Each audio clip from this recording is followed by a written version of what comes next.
mudanayaal dhammaan waa salaamantihiin hor iyo horaan waxaan jeclahay inaan u mahadceliyo aqalka sare xildhibaanadiisa sida ay isu xilqaameen oo ay u soo dhaxgaleen arrinta tan oo dadaalka ay u galeen waa ugu mahadcelinayaa. waa wixii xildhibaanada isku dan lahaa danta oo xildhibaanada iyo golaha shacabka ayagoo ilaalinaya arrimaha qaranka waa ugu mahadcelinayaa. waxaa kaloon u mahadcelinayaa culamaa udiinka siday uga danqadeen arrintan oo ay uga taliyeen ugana jawaabeen. aad iyo aad baan ayagana ugu mahadcelinaya iyo dhammaan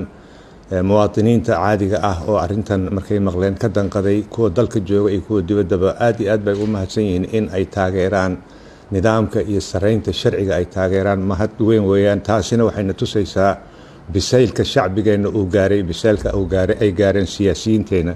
ayay ka mid tahay. waa mahad allah. shacbigana waa u hambalyaynayaa sidaa marta ay u kaceen iyo say ugu wacyigelsan yihiin arrimaha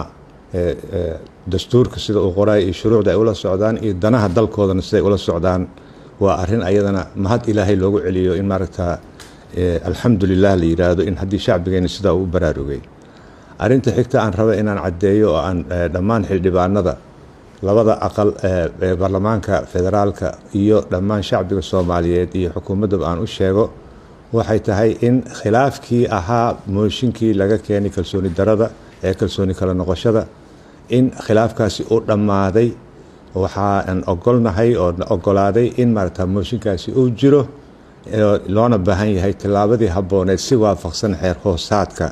golaha shacabka in lagu maamulo. xeer hoosaadkoo sheegaya in mooshinkaasi 10 beri gudahood lagu horgeeyo golaha shacabka oo ay u codeeyaan oo ay ka howlgalaan soona afjaraan. marka saa daraaddeed waxaan ka codsanayaa dhammaan xildhibaanada mooshinada wata in xeer hoosaadka ay u hoggaansamaan haddii alla ku roon yahay oo ay marta guddiga joogtadana dhaqso intuu u fadhiisto oo soo cayimo goorta taariikhda goobta iyo goorta oo la horgeynayo golaha shacabka si arrimahan loo soo afjaro. ma habboona in arrintan ay sii dheeraato waayo xukuumaddiina ma shaqayno hayso oo waxay ku mashquuleen mooshinkan. xildhibaanadiina sidoo kale arrimaha inay xaliyaan xalliskii ay ku mashquuleen. shaqooyinkii qaranka oo xafiisyadii qaranka loo igmaday inay si dhaqsa u howlgalaan waa danta dalka ku jirto. waxaan codsanayaa dhammaan wasiiradan inay xafiisyadooda ku noqdaan, xildhibaanadana inay sida ugu dhaqsaha badan sida xeer hoosaadka uu ina farayo inaan maaragtaa aan ku afjarno. shareecada islaamka iyo ka sokow dastuurkeenna ka sokow golahan waxaa lagu hogaaminayaa xeer hoosaadkiisa. ha loo hogaansamo xeer hoosaadka sida ugu dhaqsaha badan hala keeno arrintan hala afjaro. howlaha qarankana dib ha loogu noqdo. waxaa kaloo aan codsanayaa in maaragtaa in ciidankan la duldhigay golaha oo lama taabtaanka ahaa oo xasaanada leh ciidanka la duldhigay in laga dulqaado, ciidankii u tababarnaa loo soo celiyo si arrimahani ay u fududaadaan, howlihiina ay u socdaan. ilaa hadda weli wuxuu ku jiraa gacantii laanta fulinta. saanataana ma aha arrin habboon ma aha. waxaa loo baahan yahay in ciidankiisa loo soo celiyo golaha oo magaciisii hawshiisa caadi ay u noqoto. waa laga maarmaan. wixii intaa ka duwan waxaan u qaadanayaa inay noqonayso ujeeddo qallisan in laga leeyahay iyo magaciisii shuqul magaciisii jabhadeyn oo kale looma baahna. waxaa loo baahan yahay in saraynta sharciga loo hoggaansanaado. dhammaan xildhibaanada waxay ka markhaatiyiin xildhibaanada labada aqal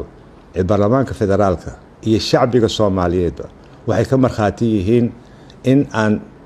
intii muddadii aan hoggaanka golaha shacabka soo hayay baarlamaanka 9aad iyo haddeertan inaan qabtay oo aan agaasimay isbedello oo madaxweyneyaal ilaa 3 isbedelaysa ayaan soo maamulay. madaxweyne walba kii guuleystay iyo kii laga guuleystay ayagoo gacantiis haystana albaabka ka baxeen. nidaamka aan soo gaarsiinay iyo magaciisii daahfurnaanta aanu samaynay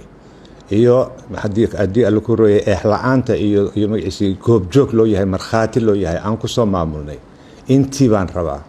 aniga kuma imaanin xoog. cod baan ku imid, cod baan ku fadhiyaa, cod baanna ku tegayaa. saan hore idinku sheegay shaksi baan ahay. wixii danta qaranka ah haddii ay danta qaranka ku jirto inaan meesha ka dego waa ka degi lahaa, laakiin iima muuqato. saa daraaddeed waxaan u soo taagnahay sharciga in la ilaaliyo, codkii la qaado, golaha la geeyo sida xeer hoosaadku uu yahay loo hogaansamo wax intaa ka duwan waxa weeyaan jabhadeen baan u aqaanayo waa arrin aan habbooneen dalkana kuma habboona madax ahaan naguma habboona shacbiga sharaftiisa iyo sumcadiisa uma habboona heybadda baarlamaanka uu leeyahayna uma habboona mar kale iyo mar kale waa idin mahad celinayaa waxaan u mahad celinayaa aan aad ugu faraxsanahay wacyiga Soomaaliyeed meesha uu soo gaaray biseelka siyaasadeed bilowday danqashada daljecel iyo wadaninimada ay maanta ku abuuratay Soomaaliya meel kasto ay joogto ayaa iiga muuqatay mahad gaar ah ayaan ma gudi karo abaalkiina laakiin waxaad gudateen waajibkiina sidaa oo kala loo baahan yahay markasta markii danta guud ay timaado inaan la aamusin ma jiraayo intii annaka meesha aan joogno waxa aan doonayno waxa way qof kasto muwaadin ah qof la afjigi karayo ma jirto dadka wax qorqorayana oo meelaha wax ku qorqorayaan ha ogaadaan aakhiri adduunyo in loo qabsanayo mas'uul ay yihiin waxa ay qorayaan beenta iyo marin habaabinta ay qorayaan ha ka daayaan ummadii aan la marin habaabin shacbiga lama khaldi karo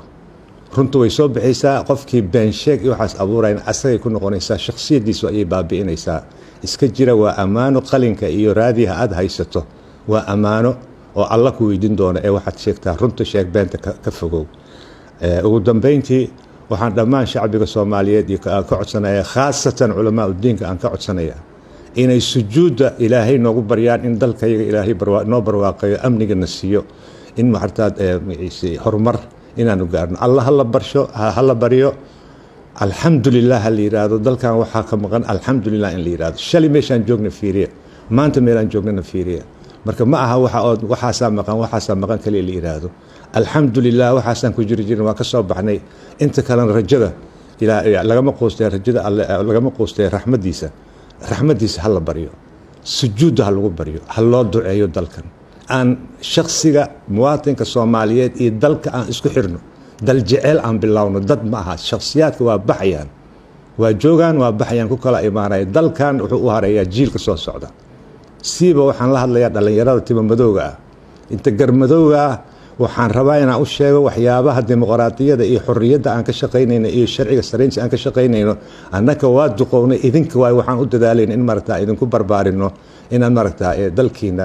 iyo dadkiina iyo diintiina aad ku ilaashataan waxaad ku amaanin lahayd waa waxaan u dagaalamayno waxaad yeelaysaan yaan marna laydin duudsin dalkiina dantiisa yaan laydin duudsinin aad iyo aad baad u mahadsantihiin mar kale waxaan u mahad celinayaa aqalka sare iyo golaha shacabka iyo xildhibaanadiisa waan ku kalsoonahay waxaa kaloo u mahad celinayaa culamaa diinka iyo dhammaan dhalinyarada Soomaaliyeed haween iyo rag gabdhaha dhammaantiin waa ku mahadsantihiin la socda arrimaha maamulka maareynta iyo siyaasadda lagu maamulayo dalkiina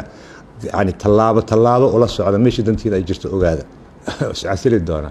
taasi waa dad riyoonayo weeyaan waa tan ku sheegay anigu waxaan ku iri sharci baan ku imid intaasoo madaxweynaha si dimuqraadi ah ugu maamulay intaasoo ra'iisul wasaare ayaa saas ugu maamulay dadka isla jawaari waa iscasilayaan waa riyoonayaan marka hatoos hurdada ka toosaan kuwaas saraynta sharciga ayaa noo ballana